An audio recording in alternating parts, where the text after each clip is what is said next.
Today on the Pro Talk podcast, what would you do if you got the call from your doctor that he needs to see you and that we need to talk about something kind of important? Before we get to today's guest and to get into this serious discussion, make sure that you push that subscription button and the notification bell so that you never miss another amazing conversation with another amazing person. Today's guest, he's had a nice battle in the last year. Kind of like the way he's handled, it's been like a Rafael Nadal playing you on clay court. Today's guest, he's been a chiropractor for over the last 30 years. He achieved his bachelor's degree in science from Rutgers University. After that, he received his doctor of chiropractic degree from Life University. He's internationally known health and fitness expert, post, WebMD. He's also co-authored 2 books. One of his books is called You Can't Lose Weight Alone, the Partner Power Weight Loss Program. And his second book is 25 Ways to Raise Active Kids. And did I mention he's a former college Division I tennis player? He's back in the middle 90s here in Atlanta. He combined his expertise of exercise science and sports medicine, and he trained several professional tennis players and spent some time training players on the ATP Men's Professional Tour, as well as the Ladies Professional Tour. With that work, he was affectionately known as Dr. Speed. Because he was bored in his downtime, he created a popular radio show here in Atlanta called Dr. Fitness and the Fat Guy. And we're not going to discuss who the fat guy is. He's not with us today. But his story in the last year, it's been very inspiring. He's a good friend of mine, and I'm honored to introduce to all of us Mr. Dr. Adam Shaffron. Doc, how are you today? Rob, it's great to be with you, and also on such a special day, knowing that John Bon Jovi just kicked off. We just got news that John Bon Jovi is returning back on tour after being away for about 4 years, right?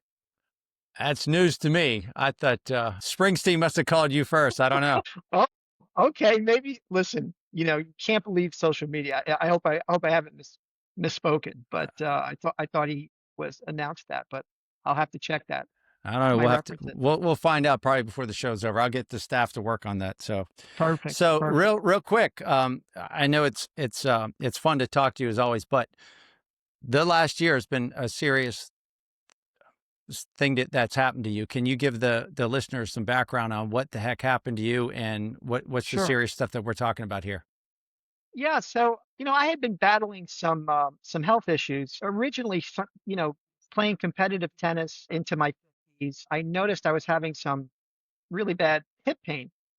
So I had been monitoring it for a while and noticed that the joint space in my hips had been getting less and less. And looks like I was trying to do everything under the sun conservatively to deal with my hip pain. But eventually I had to succumb to getting my hips replaced, which I did last summer. And then during my process of rehabilitation for my hips, I was doing really well in my rehabilitation until one day I woke up in the morning and heard this big clunk in my back. And all of a sudden I was having really bad back pain.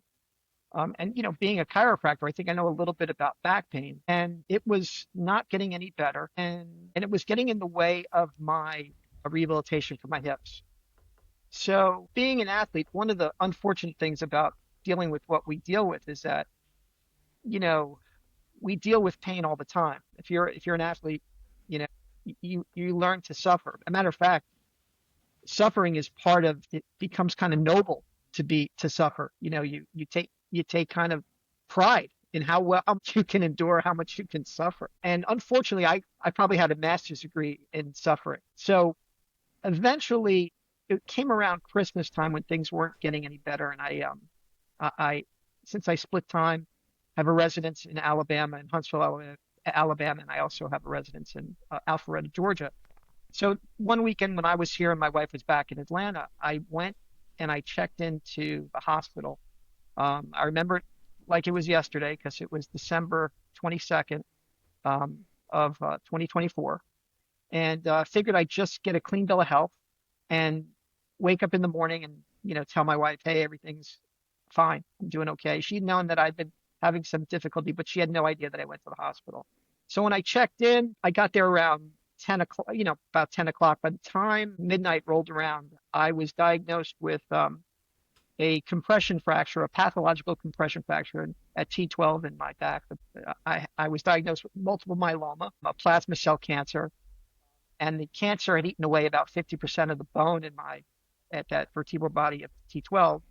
I was in acute renal failure, and I had also contracted the RSV virus. So the Grim Reaper was definitely knocking on my door and wanted to see if I was home. And so I didn't want to panic my wife at midnight. So I considerately waited until about 6 a.m. and called her up, and she immediately drove up to be with me. And that is really where my journey began. Since that time, I was in the hospital for several weeks. I had many tests, many CT scans, bone marrow biopsies, and then ultimately, when I was released from the hospital several weeks later, I decided to continue my treatment at Emory University under the care of Dr. Cigar Lonial, and really fortunate. And that really began the treatment, which I had a stem cell transplant and chemotherapy in May, beginning of May. And ever since then, I have been in the process of recovering. And fortunately, my all of the biomarkers that look at cancer have shown, especially one that's called the MRD, or minimal residual disease, which can go on a scale from anywhere from 0 to in the thousands. Mine was at a 0. So, I kind of feel like I've just really begun this journey of getting unfortunate news, and it was really kind of a really big punch to the gut, because this was the last thing that I was ever expecting.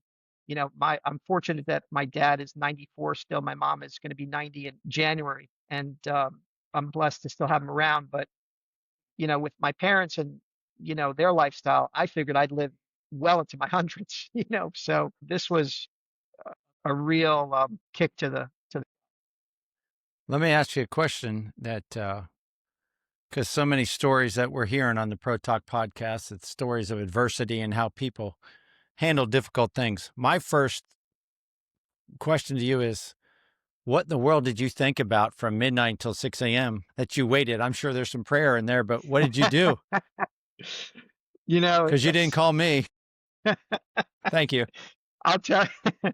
Well, even though I didn't call you, but you were really instrumental. And one of the things I will tell you, when people are faced with cancer or adversity, I'll tell you one of the things that was beneficial for me was just hearing your voice and just checking in, just saying, "Hey, man, how you doing?" Um, that meant the world to me. That was like the greatest gift that I could have received. I know you couldn't really heal me and help me, but you really did help me tremendously just by taking time out of your day. I know how busy you are with your life and your family and kids, to just take time to just check in with me. So that meant a lot to me. But getting back to your question, that you asked regarding what did I think about? Well, I will tell you that the last time that I studied multiple myeloma when I was back in school, I knew that that was a bad cancer to get. I knew it was almost like a death sentence. I was not aware of the treatments, the recent success and treatments that have developed since that time. But the first thing I did, like any idiot, was go on Google and check life expectancy. Like, I'm like, okay, do I have 2 years? Do I have 5 years? I'm like, well, if I've got 2 years, we're going to blow this one out. Like, nope, I'm going to have the biggest party for the next 2 years.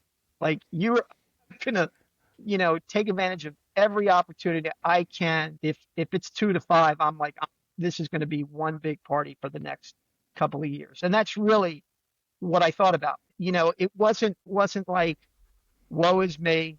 It wasn't like, it was more of like, let's suck the life out of whatever time I've got left. And for me, sucking the life out of life has a lot to do with tennis. The obvious stuff is with your family and spending time with the people you love, and that's all. That's a very big part of it. But really, sports and activity and competition are the things for me that really keep me. Um, I just I get so much out of it, especially with tennis, because tennis is so much about, especially as we get older, it's so much about teams, doubles. You have a partner. You're playing against like two other guys who you're also buddies with. So it's that whole experience that you're talking trash the entire time that I truly that's kind of means the most to me. So I was really thinking about like how am I going to blow this out? Like what are we doing? Like what places am I going? What tournaments am I going to be able to play and stuff like that? That's kind of what I thought about. So when you talk about sports, I'm guessing, obviously, I know that you played at Rutgers. At what age did you start playing tennis? Or when you grew up, was it playing like I did up north? We played whatever sport was going on at the season. What was your background? Yeah, so same thing. I grew up in New Jersey, and my first love, the very first love for me was baseball. I mean, and remember, there was no internet, so the baseball cards that I got, that was like a religion. Like I studied every player's statistics, batting averages, RBIs. So I fell in love with baseball, and my grandfather played semi-pro baseball and actually was actually drafted to play professional baseball as well. But my grandmother had a lot to say about that at the time. So he didn't actually pursue that, but he was actually a really good baseball player. So that was my first love. Fortunately, I was starting to get a little bit older, and my dad and my brother had played on his high school team. So tennis was in the family. I had not started playing. I think I started playing when I was about 8. But fortunately, one year for tryouts for baseball, I had broken a finger and I couldn't put the glove on my hand, so I wasn't able to try out during the time for tryouts. So I couldn't play that whole year, so I had to do something. So my parents enrolled me in tennis, and um, I fell in love with it. I mean, it was very different than having the thing I loved about tennis, different from baseball. At the time, the coaches were parents, and the coach's son would, you know, sometimes the coach's son got to go to the all-star team when he was not the best Right. player on the team. And that that was an injustice for me. And I couldn't accept injustices. And that's why I fell in love with tennis, because tennis is all about winning and losing. You're either better or you're not. I mean, you solve your problems against the person across the net, and you either beat them or you lose. And to me, that's the ultimate fairness of the sport. So I fell in love with tennis, and I was really, really fortunate that I had once I had a little bit of talent, I had a really, really instrumental coach, and he just all he needed to do was just to tell me that I was talented, and he believed in me, and because of that, that is really what catapulted me to really just stop playing all other sports. I played a little bit of soccer. Um, with my friends, we played football, we played basketball, we played everything, and then I just went ahead and said, tennis is my game. I know you have a running background. So where did that come from? Yeah.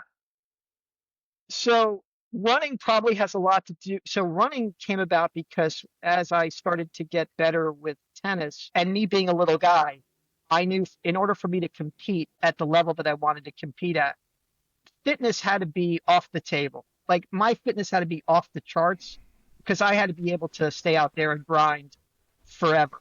I was not going to hit anybody off the tennis court, but I knew that if I was fit, that I could outlast somebody. And so running became a big part of that. And I started, going, again, this is a while ago. This is when you didn't have all uh, uh, the fabrics and the wicking material. I remember wearing those Rocky heavy cotton gray sweatshirts and gray sweatpants, and running in the middle of the winter, and gloves and a hat on and the whole bit. And I used to always, I was really motivated. So I would go down to the track and run sprints and run the stairs. I didn't need anybody to tell me to do that. I just would do it because I just wanted to be off the charts fitter than anybody else that was around me because I was a little guy. So that's kind of where I started it. And then I kind of took it to the next level. I started, I mean, running became such an integral part of me. I mean, I was running probably for about 20 years.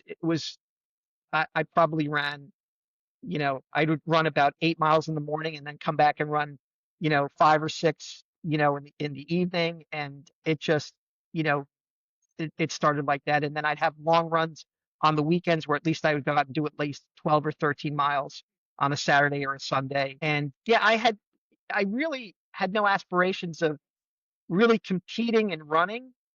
But it was funny because with all of my running, I ran into a bunch of people who were like ultra distance runners who would do those 100-mile races. And I would be like, I thought I ran a lot.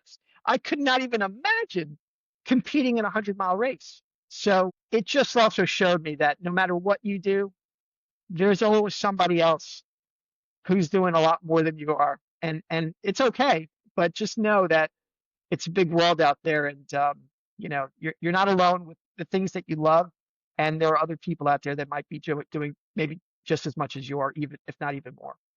So when you're on the tennis court, did you feel that because of all that off-court training, it was giving you an edge? I did, except when it came to you, because I did, you know, when it came to you, you had such a deceptive serve. I could never tell where you were going. So I couldn't tell if you were serving out wide or down the tee.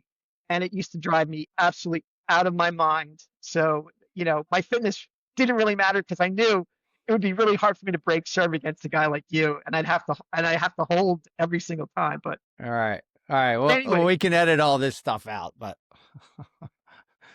so no, I'm talking about but specifically in the juniors, when you were playing, you're training, yeah, like you got up at 6 a.m. like Rocky. Why? Because you wanted to win at 3 o'clock in the afternoon. absolutely. And listen, remember back when I played, it was not uncommon that you played 3 matches in one day. Mm-hmm. Like it was not, it's like you came to a tournament prepared to go 3 rounds in one day. And it didn't, if you go 3 sets, 3 sets, 3 sets, and then you got to come back the next day and play the rest of the tournament. So for me, it was like it was non-negotiable. I'm like, I when the person looks across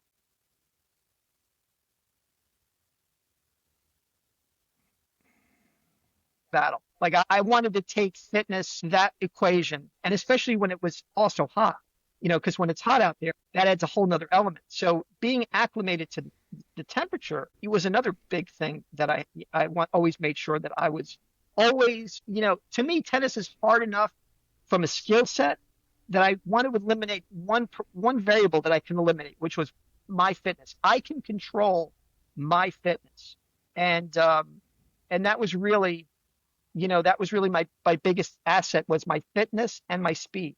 Those were the two things that were non-negotiable for me. Like I'm going to be able to run stuff down, and I'm going to be fit. Nobody's going to tire me out. And if I am tired, they're never going to know it. Like I would never show, I would never be in the corner like gasping for air, even if I was, even if I was gassed. I Mm-hmm. would make sure that nobody knew that. So the time off the court made a difference on the court. Do you remember, have your experience on the ATP tour, for instance, when you're out training those guys, did you see somebody that was like, I don't know, maybe you saw Thomas Muster or somebody that there's, legend that he was hitting in the middle of a thunderstorm, for instance, or you saw that from the great ones?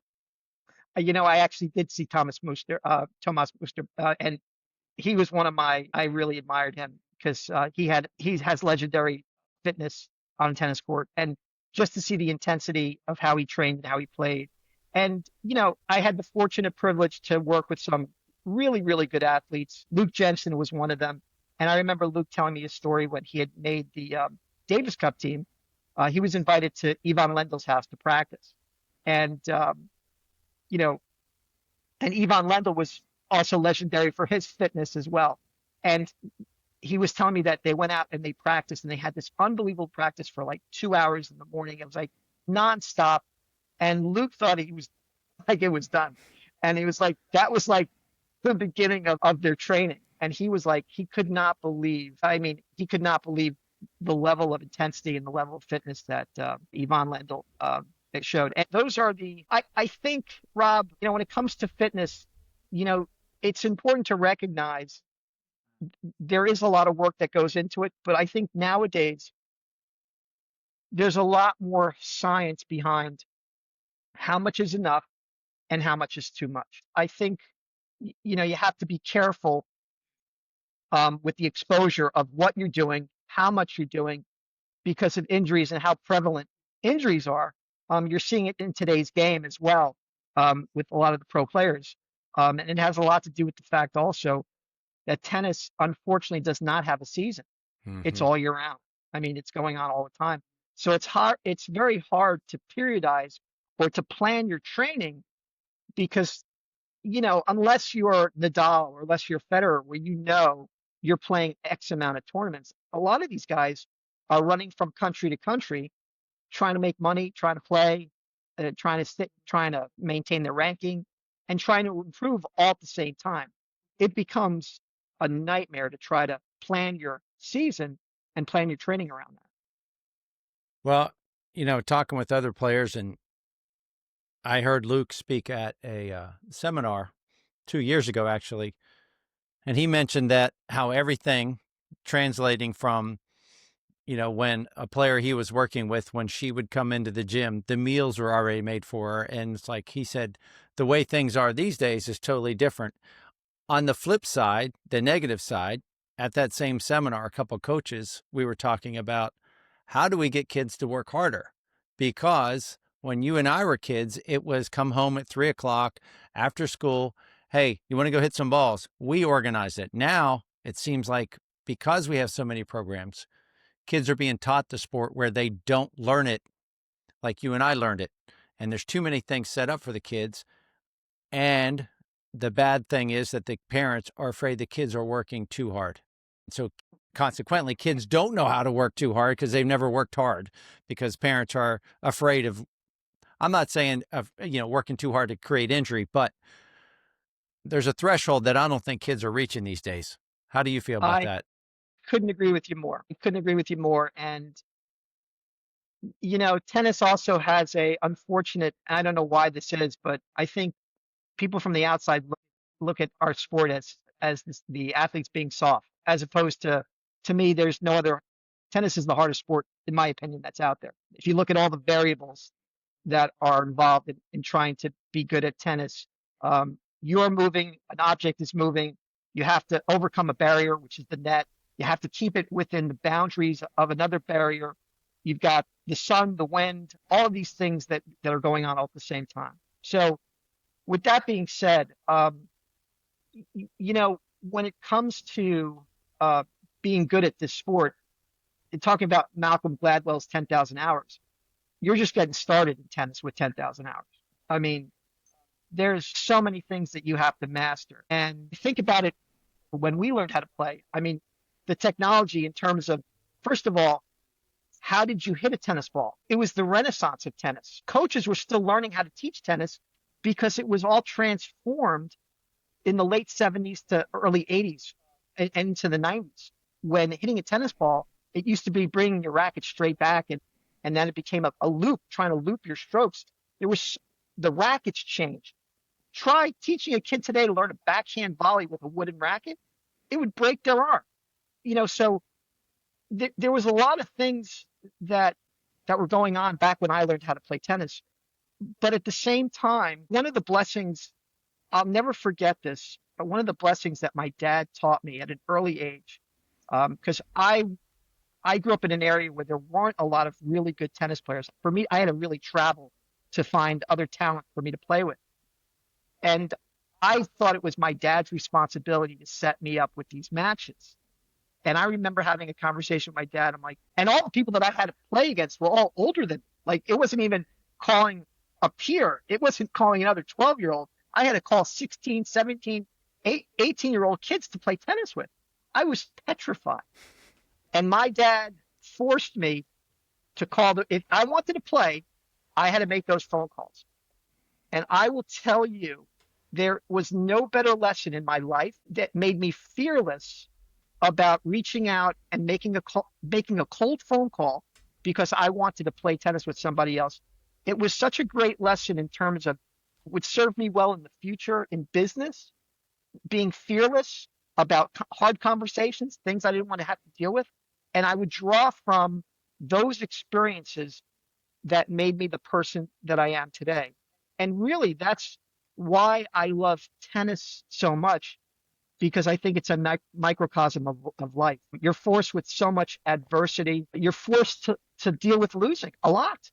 Tennis players have to, if you want to play tennis, if you're not comfortable with losing, find a different sport, because you're going to lose a ton. You're going to lose a lot of points. You're, you're going to lose a ton of matches. And if you are not okay with that, then you better find another sport. But to me, when it comes to kids and learning the sport, I really think that kids really have to put in their time and not leave it up to their parents to force the parents to be responsible for their development, how well that they're progressing. I remember there was a point in my tennis career when I was probably around 15 or 16, felt the pressure of my dad, of him spending a lot of money on the lessons for me. And I remember I'm like, I just want to be good.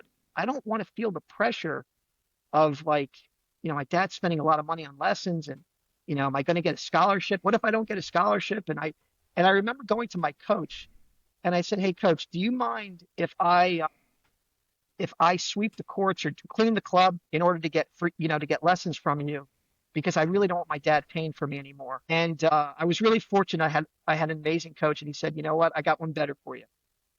Why don't you come to the junior program to help me teach these kids, the younger kids, and I'll work with you for free, and I'll also pay you for your time teaching on the court." And that totally changed how I looked at the sport, because now I felt it was mine. Now I felt my improvement was all up to me. I didn't feel like my dad was watching over me and having to critique me all the time, because he could, because he was paying for everything.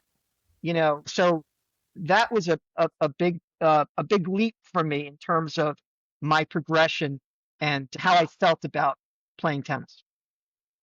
That sounds like a smart, wise coach right there. I'll tell you right now, I have two coaches, Jeff Miller and Tom Cumming, who I'm still very, very close with to this day. I spoke to them often when I was diagnosed with cancer. I've always kept in contact with them throughout my entire life, because they gave me a gift that they don't realize. Well, I've shared with them how much I appreciated the gift they gave me. But for me, believing in a young kid, to say to a kid, "Hey, you've got some talent. You need to pursue this. I believe in you." That was all I needed. That statement changed my life. And I am forever indebted to them, because without that, I truly don't believe I would have pursued tennis to the degree that I did. I love sports. I played every sport. I played basketball. I played football, soccer. I love everything. But I pursued tennis like no other sport. It became a true passion for me. Even to this day, I think that's the one thing about tennis players, is that once it's in your blood, you can't run away from it. You may hate it. You may hate the sport. You may hate playing it, but you can't run away from it. You'll always come back to it. And that's kind of how it's been for me. Well, I've asked players that I've talked to in different sports, what's your greatest victory, including growing up? Um, You got to be legitimate. so, it's funny, because I think the greatest victories I had was when I was 14 years old, to be honest. It's okay. I think the lessons that I learned when I was that young were really monumental for me. I remember playing a guy by the name of, his name was Ashok Rayo, and we actually wound up playing college tennis together too. But I remember he was a top ranked junior. Um, and the year before, I had played him indoors, and I believe he beat me 6-0, 6-1, or maybe 6-1, 6-1. And I played him again, and it was outside, and he was up 6-1, 4-1. And it looked like it was going to be the same result. And I figured out a way. I don't know. I don't know how. I remember it was hot, but I figured out a way, came back, won the second set, and won the third set. And it was those moments that I will never forget. I've had other matches being down 6-0, 5-0 and coming back and losing 7-5 in the third. So I don't think it's just your greatest victories.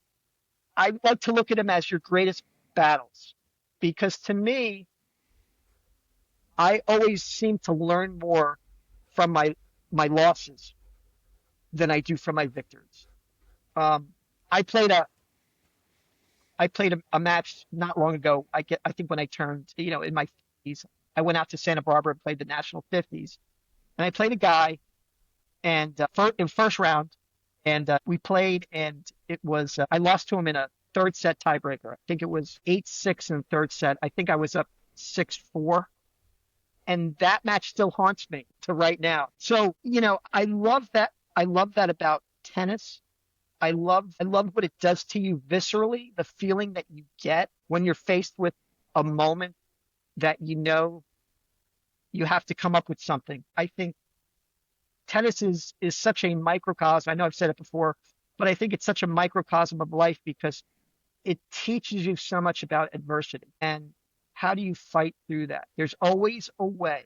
There's always some hope as long as you believe that there is. And at the same thing about that as well.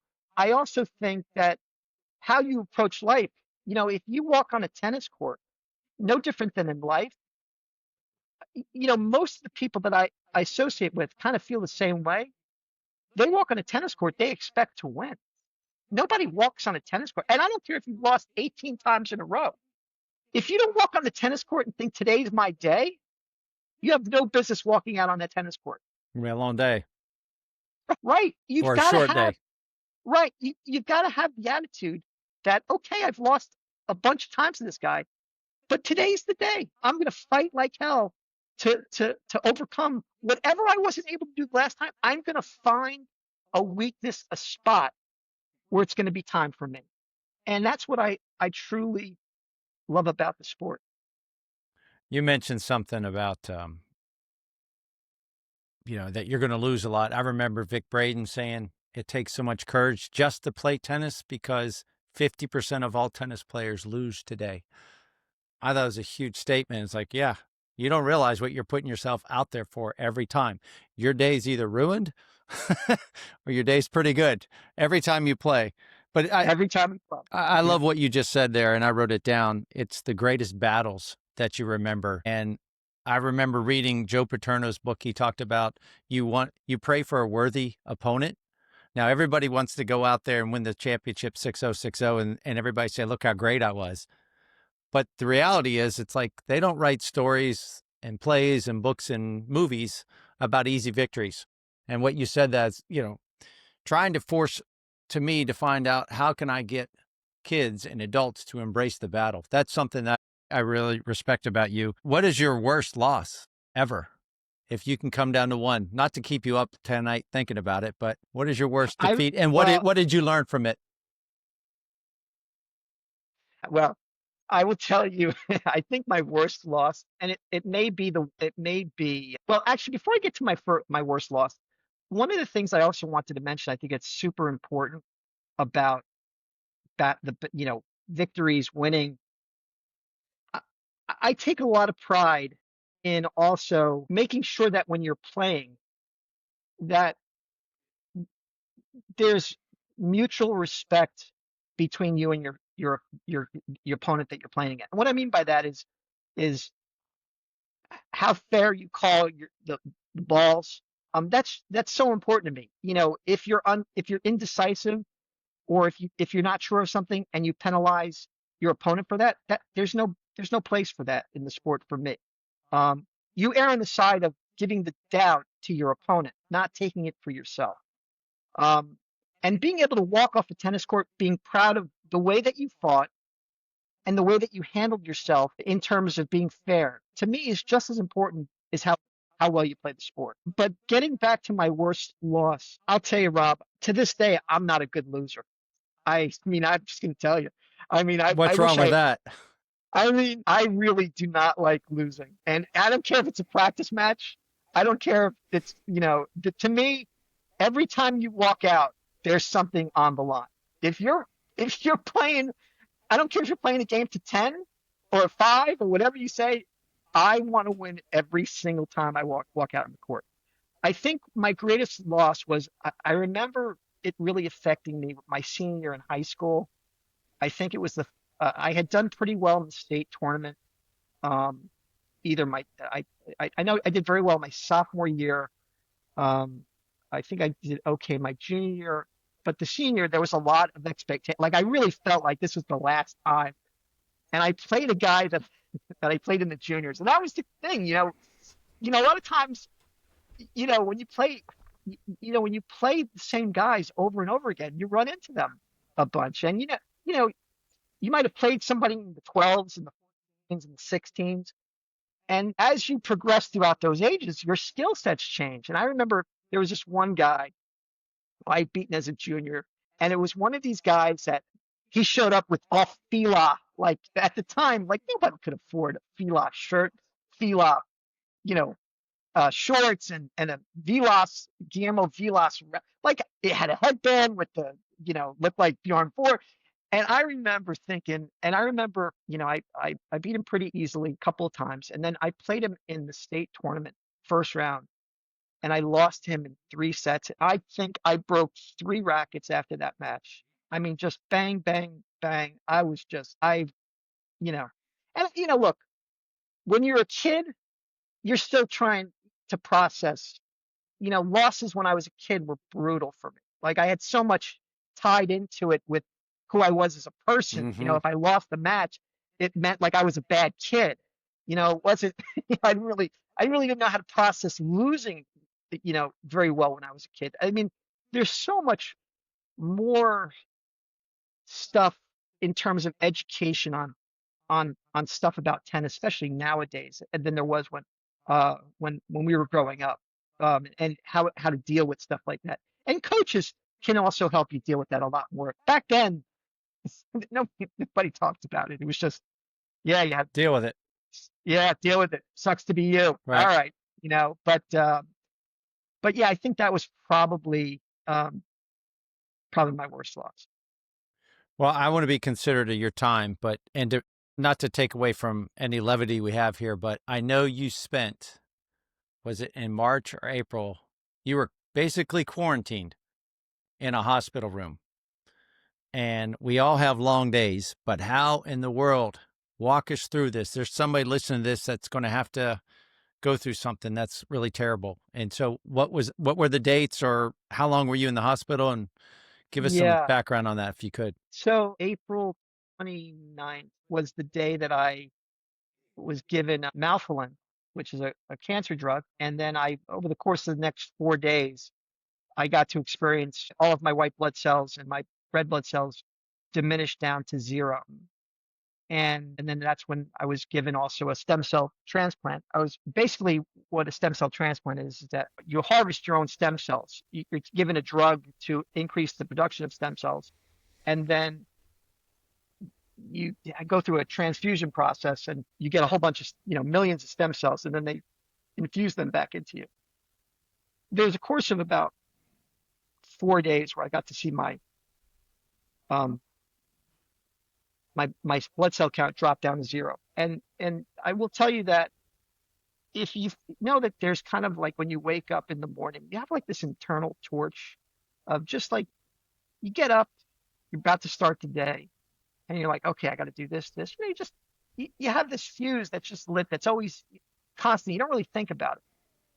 Well, on that day 4, I really felt like somebody put a dimmer switch on my fuse, and that it was hard for me just to, want to get out of bed.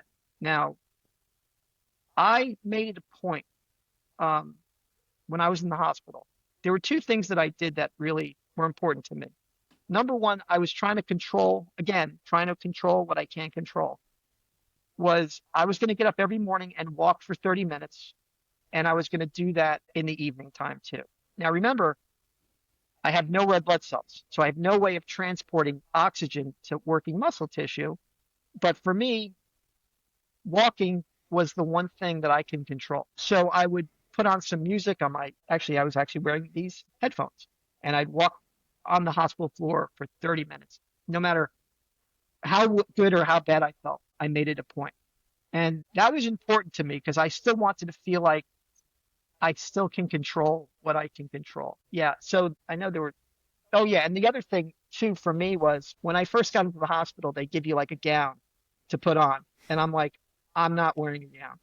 I always wore my shorts and a t shirt because no matter how sick I was, I'm always an athlete. I don't care what happens to me, even if I don't live through this, but I'm going to die an athlete as well. So that was always really important to me. I always perceived myself as an athlete. And, I think it's also important to, during that time, even though things were bad, I think it was still really important for me to still be appreciative of all of the opportunities and all of, and even at that time, I was fortunate that I had great health care. I was fortunate that I had great doctors. I was fortunate that I had lots of people around me who loved me. So I try to focus in on the things that were great as opposed to, man, it really sucks to be me. I'm really stuck in this hospital bed and, I can't believe this is my life and it's never going to get better. That whole woe is me. It didn't even, that stuff didn't, when it did enter in, I kind of pushed it to the side because I knew it wasn't going to be productive in my healing and me getting better. So I really try to live in, in, um, in gratitude as opposed to it just sucks to be me. Wow, that's a daily fight. You control the moment one moment at a time. Yeah. Yeah. I, at that time, I did not know, I remember when I came out of the hospital, I had to use a cane to walk with. Um, and, yeah, I didn't know if that was the way my life's going to be. Forget about playing tennis. I'm like, I've got Hmm. a cane that I'm going to the gym with a cane. Right. Yeah. And I remember there were people that would see me there and when I stopped coming in with the cane, they were like, wow, you're doing a lot better. It's good to see you. And um yeah, I think for me, like if if I were going to tell you there was one song that kept playing through my head the entire time and I use it as my mantra, and that's a song by Tom Petty called Swingin'. That's kind of like we listen to all the time. Even though the lyrics have nothing to do about cancer, fighting. I just love the song about going down swinging, like Sonny Liston and Yeah. Benny Goodman. I just loved it, and that's kind of what I used. I actually came up with a couple of shirts. They play tennis with that says "Going Down Swinging" or "Go Down Swinging." Right. Just so anyway, yeah, that's So you strike me as a kid, 8 years old, you're swinging at that pitch. 3-2 count, you're swinging, baby. Let me ask you, with your medical background, was that a good thing or a bad thing? Knowing what you're oh, going through. I mean, when you talk to me about stuff, I was like, what the heck does that mean? I'm going to ask my wife and find out later what he just told me. How was that knowing what you knew? it was a curse and a blessing at the same time. And you've known me for a long time. I've always been a pretty damn good healthy eater, and I thought I've studied nutrition for a long time, and so to get the diagnosis that I got, like I said before, was a real gut punch to me. Like I'm like, I've never been a smoker, never been a drinker, just you know, uh, so it was one of those things that really kind of threw me for a loop. Even to this day, there are days that I still struggle with, you know, well, maybe I should start smoking. Maybe I should start drinking because it's- for 59 years, I had it and, and look where it got me. So, um, I think as far as, when it comes to cancer, because it's not my specialty. I don't really deal, but at the same time, I can process the information. I was really fortunate though. I have one of my really close friends is a medical doctor as well. So he was really a good sounding board for me to bounce things off and to talk to him and to and to kind of get his feedback and his input. Even to this day, he's always been a really good sounding board for me. So I also was able to reach out to other people with the same diagnosis, similar experiences. I was fortunate there was a doctor, orthopedic surgeon in Atlanta that was very helpful for me as well, for me to call and to speak to. And I think, being in the community of people that have had multiple myeloma, I've gotten calls about people asking me about my journey and anything that I can offer to them. And people have shared their stories with me, and it's really really helped me get better and feel better. So if there's one piece of advice I can tell you is that there's no matter what disease you have, there's a lot of people out there, and to use them as a resource for yourself and to get answers. There's no need to reinvent the wheel. The wheel's already been created, but you do have to seek it and you do have to find it. It won't show up at your door. And yeah, and just to keep fighting. I think that the fight, that's the one thing that served me well with tennis, especially like because, you're not out of it until the end, but there's always an opportunity for a comeback. And I take that same attitude with my life now. Well, that's awesome. I've got a whole sheet of notes here that I'm going to look over and remember all this. And good news is I get to watch this again more than once. So, but listen, Dr. Adam Shaffron, I really appreciate your time. I know a lot of people that know you know some of your story, but the people that don't know your story are going to benefit from this. So I appreciate your time, man. Rob, it's been a real pleasure, and it's also a real pleasure to call you a friend. All right. So Yeah. Love you thanks like a for brother, everything. man. Love you too, pal. Couple of notes here that I took down that, in life, we're all going to get some unfortunate news. Unfortunately, it might be, a loved one, but you received unfortunate news, and you talked about beneficial, getting the, uplift from your friends. And then you said, make the most of what you have, that even in a crappy situation, you were grateful. And I think that's a quality a lot of us should have more of. I know your parents, you learned from your parents growing up, and still to this day, I want some of their water, 94 and 90. Still in Jersey. I don't know what they're doing up there, man. I don't know. Get I out of mean, there. It's warmer somewhere else, right? Wow. Anyway, when we're talking about kids, you mentioned that kids must put in the time to be good at anything, whether they're shooting free throws, learning how to surf. Hopefully, more kids will learn from your experience as a kid and what made you successful.